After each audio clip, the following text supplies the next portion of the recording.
Hi guys!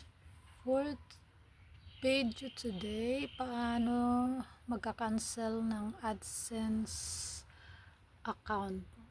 Ika-cancel natin kasi nga nag-apply ko ng bago, so kailangan ang cancel kasi delete na channel na to, so hindi ko pa siya kinancel yung AdSense kasi may 80 pa siya, 80 US dollar. So ngayon kailangan ko i-cancel kasi nag-apply ako ng bago.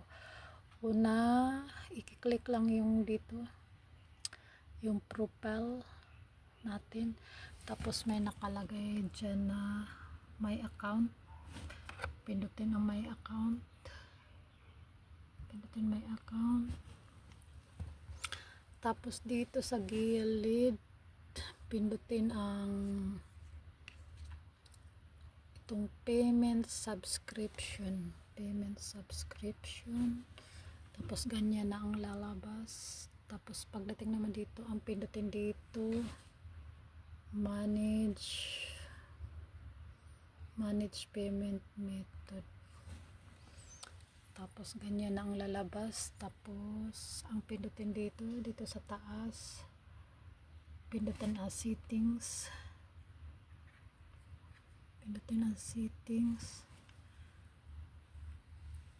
ganito na lalabas na yung about sa settings mo ng AdSense mo.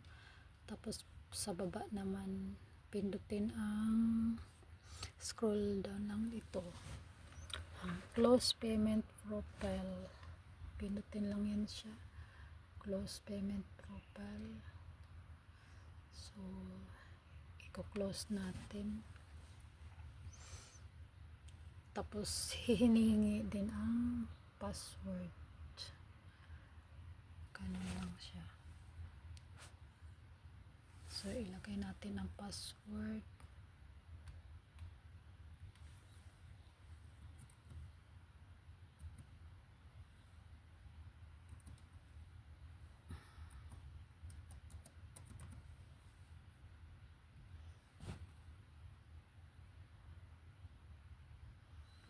tapos ganyan na, may nakasulat na bigyan na closing your payment account, ganyan, closing your payment account.